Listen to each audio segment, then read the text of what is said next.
Hi, my name is Émond, and I've just shown my film Peak Everything in Quinzaine des cinéastes at Cannes. Shelf. So, first of all, huge congratulations on your film. Thank you. It played the Cannes Film Festival. I just want to start at the beginning. First of all, you've obviously made features before. You have many years of working on shorts, but this feels like not only an expansion of the films that you're making, but also, to showcase on such a giant, giant stage. Let's start at the beginning. When did you first know that this film was going to be going into Cannes, and how did that make you feel? They called me pretty early in the process. It was at the end of March. We just finished the editing, and the music wasn't done, the color correction, and the film wasn't finished. And we sent it to Cannes. And like 5 days after we sent it, I received a call, like a French number on my WhatsApp, and I was like, what's that? And they called two times. And then I answer, and I was thinking, oh my God, is it Cannes? And finally the guy said lines from the film. Have you seen the movie? Of course, I've seen the movie. I'm Okay, not going to do there's an this. interview not having seen the movie, of course. Okay, there's this meditation voice, and it says like dive into yourself, take a deep breath, and everything. And the guy from Quinzaine at Cannes told me that, and I was like, who is it? And finally, it was them saying me that. So we had a month, like 6 weeks, to finish the film and then to show it. So it I feel like I haven't slept for 2 months now, to be honest.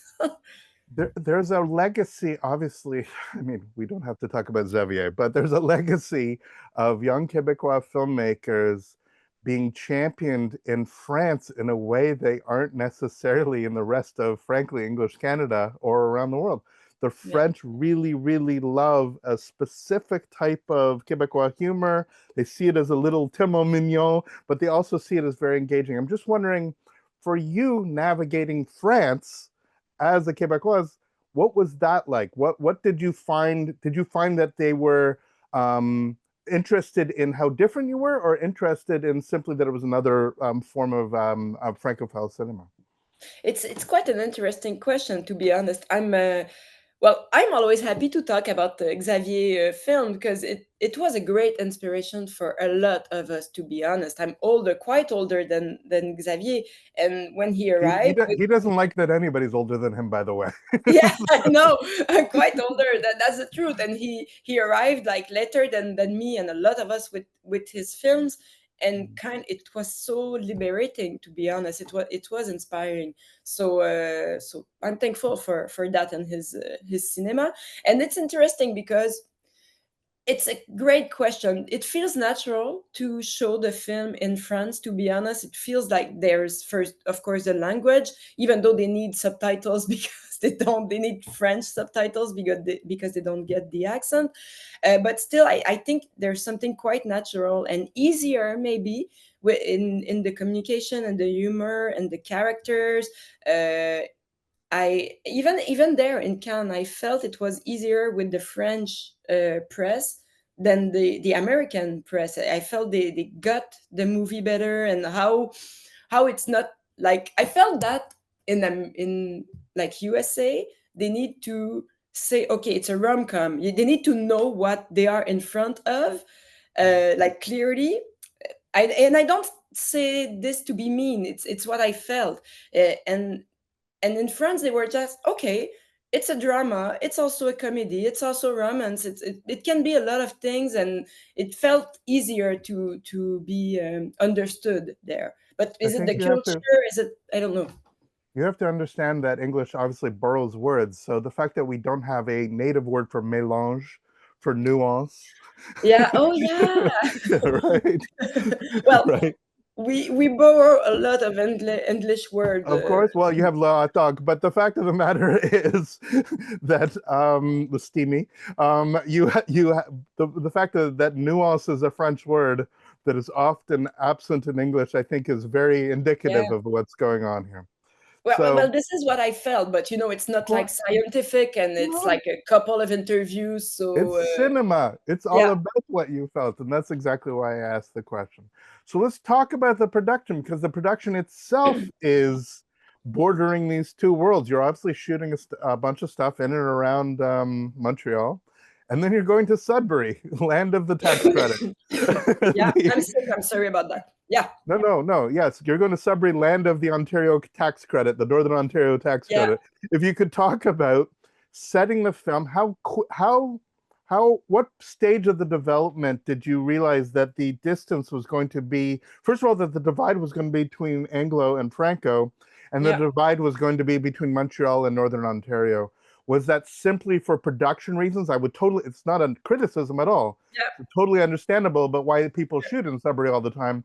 I'm just wondering, at the script stage, what did you have in mind, and what did you have to do of making a reality of making a film happen? Very early in the process, I knew that the film would be bilingual because I wanted to put Adam in as many challenges as I could. Like, Adam is the main character, and I was like, okay, what if his father is not nice? His employee. Young employee is complicated, and then he meets someone, but she speaks English. Everything is like, and she's far away. She's not like at the corner of the next town. So I wanted to put challenges in the adventure of Adam. And also, it feels like we're supposed to be a bilingual country, Canada, and there's no bilingual film, or like there's not a lot. So I wanted to do that. Also, it allow Adam to be a little even more naive in a way. Like, he can ask Tina, "Do you have a husband?" Because it's quite a upfront question. But since he doesn't speak perfect English, he has to be super frank and simple in how he talks to her. So I thought it was like poetic and interesting, and also my partner is a director too, and he was shooting in Sudbury, of course. And this is where I fell in love with the place. And very funny, we didn't get those tax credit because we applied we applied too late. We wanted them, to be honest, because we need, like, the budget was so. The only reason people shoot in Sudbury. But the thing, I know, but the thing is that we fell in love, me and the director of photography and the art director. We loved so much this little what's it, Little Italy section with the tower and everything. And we were like, okay, we like it. We want to shoot there anyway, even if we don't have the money. And also, I thought it was interesting that in the middle of this romantic film, uh, Sudbury is so not romantic. I was like, it's the opposite of a love story, of a romantic place. And I thought it was interesting. You were the first person to ever shoot in Sudbury and not get the tax credit. I Congratulations. know. I know. It was so complicated, and we needed that money, to be honest. So we paid to shoot in Sudbury. That's yeah, you should be the tourist thing for Sudbury. We love Sudbury so much. We paid money to shoot there. That's No, wonderful. exactly. The city was nice, though. We didn't get the tax credit, but they Of course. welcomed us very well. Of course. Now, again, for you, obviously your English is excellent, but how did you find it's a very fine line between getting all the different linguistic elements together. Yeah. Did you have other people, other collaborators that you sort of, at the script stage, sort of reached out to make sure that you got, again, the nuance correctly? Yeah, we got the translator, who is also like a script writer in life. So he helped us with that, with the dialogues. And then on set, I would ask to Piper, Perabos, Gordran, every actor. I was like, does it feel natural, And they could change lines and everything. So it would be okay. And also, I love that Adam makes mistake. This I wanted, the translator would correct my mistake, and I was like, no, he doesn't speak perfect English. Side So by each. yeah, exactly. Yeah. Oh, perfect. Now, you bring the film to Cannes. You obviously are dealing with a lot of press. You're obviously getting the inevitable festival flu or plague. Although I was there during COVID, that's another story. Oh, Talk to me about your emotions. First of all, had you been to Cannes before? Let's start there. yeah. No, I was never in Cannes. I'm 43 years old. It's my sixth film. No. Had you been to the city Never. before? Have you ever been to that part of France before? So Never. you get off the plane at Nice, you take your car or bus or whatever, and you show up, and there's Cannes. As a lover of cinema, what did it feel like? To be honest, it's crazy. Mhm. I was so nervous, but like so stressed and so nervous, and I'm a lot like my character. I'm hypersensitive, so it feels like I haven't seen Cannes before the film was screened.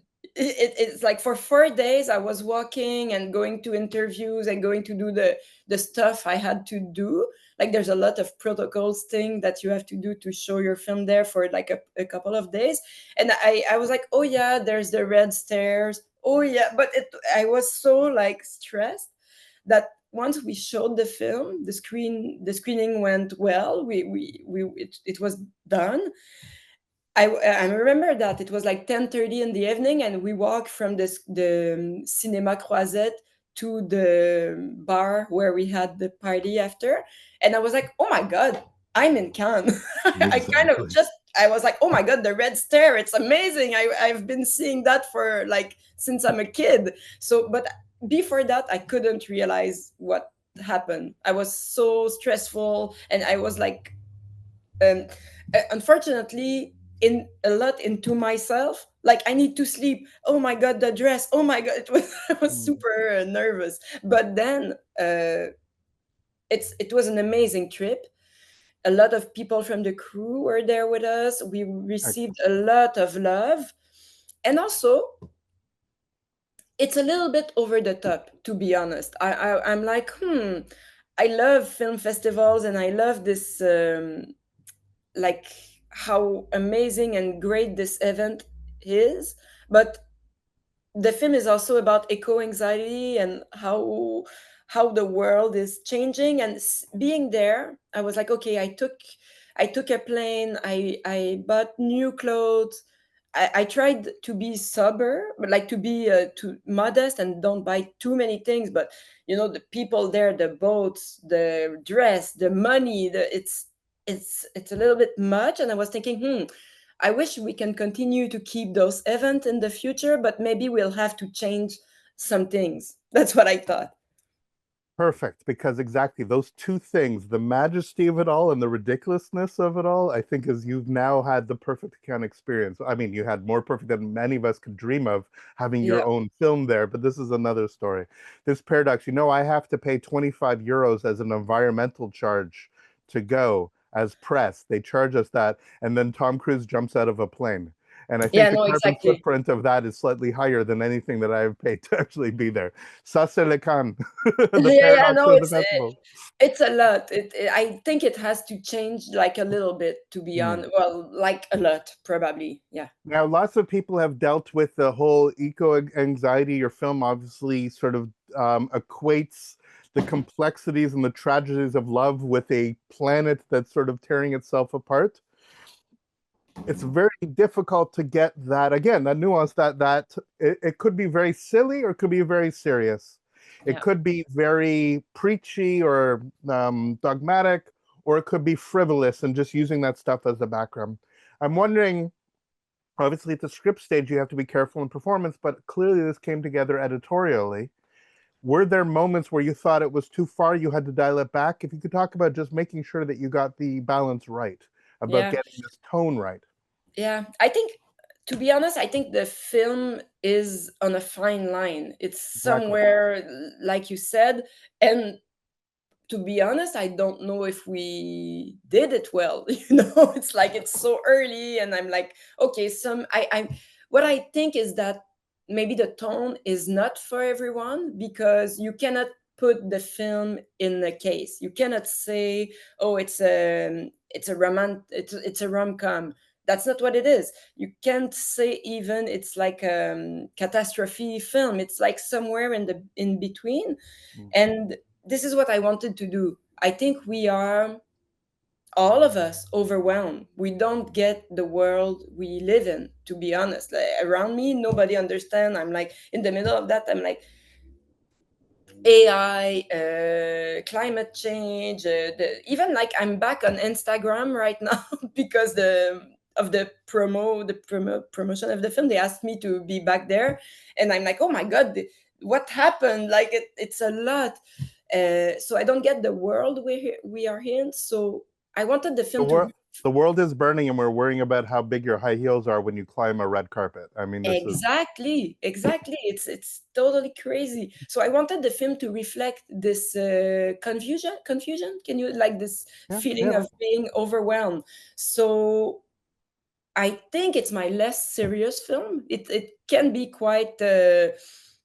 There are some dumb jokes, but I love them, and there are some stupid moments, and I think it's nice, it's refreshing, and also there are some super emotional scenes. Some people seem to get it and to like the tone, so that's the film is for them. Look, one of the greatest films, if not the greatest film by Stanley Kubrick, is Doctor Strangelove, which is a comedy about the end of the world. Yeah, So literally, so being able to navigate in that space means that you're being quite challenging of your audience, but when you pull it off quite well. yeah. Just a couple more questions because I know you're not feeling well. Talk about assembling the cast. Talk about assembling the cast, bringing them together, and again, it's so important that their chemistry work, and that what's really fundamentally a kind of ridiculous thing of her leaving her, not giving stuff away, but her decisions and his decisions. If we don't believe that these are the people that would make those decisions, the film collapses. We Yeah. have to be led to believe, and for that we have to believe the chemistry. Yeah. So if we could talk about bringing these two together and how that actually came about. We've been so lucky, to be honest. It's not me. It's like the god of the movies. I think we've been lucky because Patrick Yvon is very well known here in Quebec. We love him, and I wrote the film almost for him. I love this actor, and I think he's so good in the part of Adam because they look alike a little bit, the character and the actor. Um, Also, Piper Perabo uh, arrived quite later for many different reasons, like budget, and she's American, and like she arrived 4 days before the shoot, so we didn't know her. I knew her by like I watched her film, of course, and TV shows and interviews, but we spoke once on the phone. 3 days after she was in Montreal, we had a drink, we had dinner with Patrick, and 2 days after we were shooting.